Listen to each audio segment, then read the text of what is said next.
Today, Will Smith posted a YouTube apology video for slapping Chris Rock at the Oscars.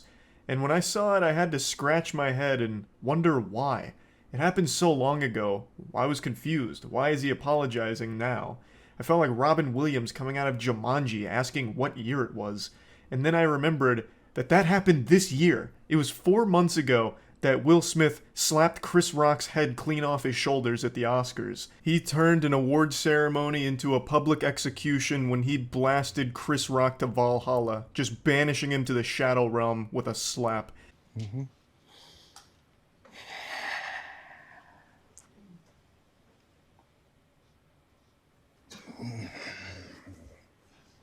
Oh baby, that's right. He starts this with the most generic YouTuber apology intro imaginable. A slow walk into a big sigh right before getting into the actual apology. Textbook. He's clearly been trained by some of the YouTuber apology greats like Logan Paul, Laura Lee, Tati. I mean, this is perfection here. Every box of YouTuber apology cliche gets ticked immediately except for one. He didn't bring his dog into it. A lot of YouTubers like to bring in an animal in order to, deflect some of the criticism with cuteness with the animal. Will Smith, unfortunately, must have forgot that prop this time around, but everything else he nails. Why didn't you apologize to Chris in your acceptance speech? I was fogged out by that point. It's all fuzzy. So the main thing he's doing in the apology video here is answering questions that people have asked over the last 4 months. And again, I have to wonder why even bother. It's been 4 months on internet time. That's basically ancient history. Like, that's back there with like Y2K now. Most people have moved on and forgotten about it. So it's a little weird to be this tardy to the party with addressing these things. Now, of course, I understand this was like a career-ruining moment for him, so he wants to do his best to be perceived positively again, both by movie execs as well as the general public. So if he really did feel strongly enough that he wants to apologize, then all power to him. But anyway, the first question that he addresses here is one that I don't think anyone with half a brain ever asked in the first place. Why didn't you apologize to Chris during your acceptance speech? The answer should be pretty obvious if you have eyes. It's because he was still mad. He was still fuming. Of course he wasn't going to apologize for it. Literally 15 minutes before he accepted that award, he had just charged the stage like The Undertaker during WrestleMania going into the ring and clobbered Chris.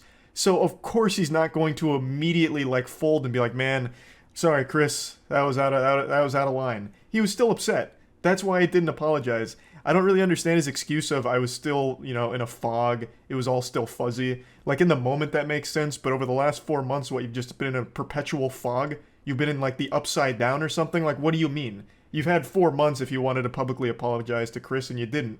And even, to be fair, here, you still don't. He says I'm sorry to a lot of people, but the one person he doesn't say the words I'm sorry to is Chris. I've reached out to Chris, and the message that came back is that he's not ready to talk. And when he is, he will reach out. So I will say to you, Chris, I apologize to you. My behavior was unacceptable, and I'm here whenever you're ready to talk. That almost sounds like a trap, like, hey, I'm here whenever you're ready to talk. And it turns out Will's been training for the last 4 months with slap boxing, so he's been slapping brick walls until they collapse, so he's ready to really get him with a double whammy, get him with that encore performance. There's a big difference between saying, I apologize to you, and I'm sorry. I don't think people really understand the value of just saying, I'm sorry. I think it's the most important thing to say during an apology, which he does say later on to other people, but never Chris. To Chris, he just says, I apologize, and the action was unacceptable. Which is, that's good, that's definitely a start, but I really think you needed that cherry on top here of an I'm sorry. This is also just one of those things that should have been handled privately. I'm sure there were plenty of ways in the pipeline to let Chris know that you were genuinely remorseful for what happened, but I understand why he thought this was a good idea. I'm going to make a video coming forward, publicly apologizing and owning up to my mistakes, letting people see how horrible I feel and what I'm doing to change and be better. The thought process makes sense. You know, let people see a vulnerable side of you and let them know that you made a mistake and you know that. And that, it again, does make sense to anyone who's never been on the internet. I think one thing most people online are starting to understand and wake up to is that when you make an apology video, you lose. It's like what war games taught us. The only winning move is not to play. When you make an apology video, it is a lose-lose situation for you. You're either going to have people that don't believe that you're actually sorry, or they're going to have people that think that you didn't need to apologize in the first place, so now you look stupid. You look like a pussy. Which I'm already seeing with Will Smith's apology. Like, why is he apologizing? He stood up for his wife. Does he not support his wife anymore? Oh my god, I've lost all respect for Will with this apology now.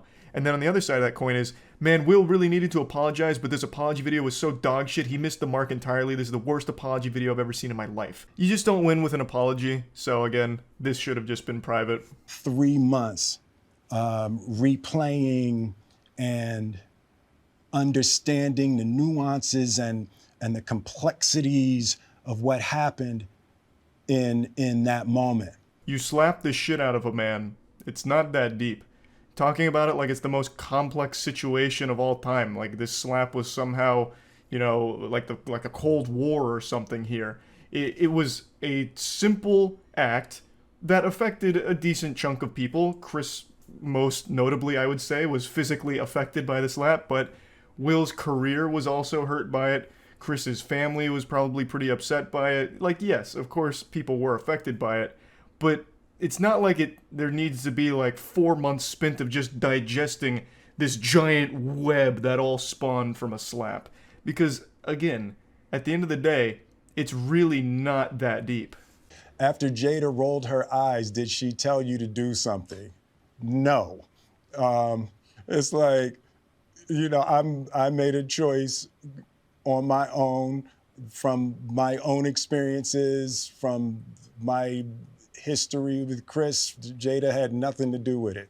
Jada was behind the camera with a teleprompter and a gun, making sure this question was addressed properly. Of course, I'm kidding. You know, Jada just has very odd moments publicly with Will that I think are very tasteless in the things she says to and about Will.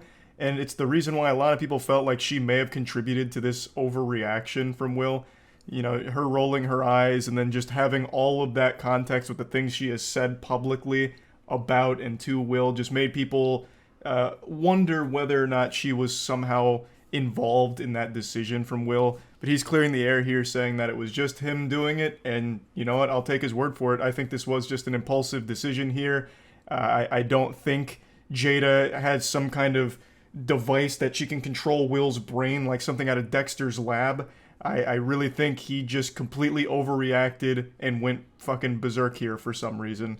And I don't think Jada is necessarily guilty of that, but I do think she is guilty of being a very toxic partner. I know that sounds parasocial to say, but the amount of clips and videos of Jada just shitting on Will to his face is baffling. Like the time where she was just talking about cheating right to him and how much she like enjoyed it or whatever during their red table talk. Oh my god, it's so hard to sit through. As Will's like in tears about it and she's just joking.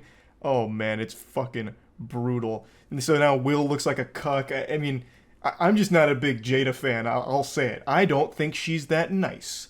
What would you say to the people who looked up to you before the slap, or people who expressed that you let them down? Let me just stop you right there. You don't have to apologize to me. I found this whole thing to be highly entertaining. I thought this was extremely goofy, and no one seriously got injured or anything like that. This was just an absolute fucking wild moment. And honestly, for this section, he should have just said, "You're welcome."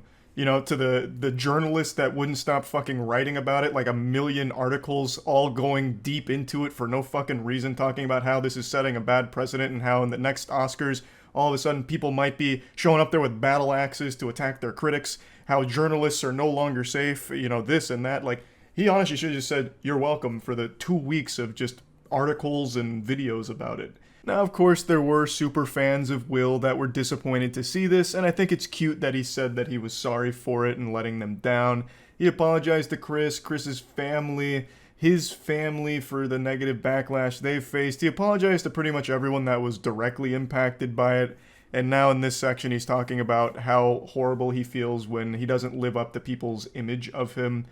And I will say he does seem pretty sincere for the most part. But again, it's been 4 months. Most people have moved on. This was pretty unnecessary. Though I'm sure a lot of people that did feel like really disappointed appreciate the gesture.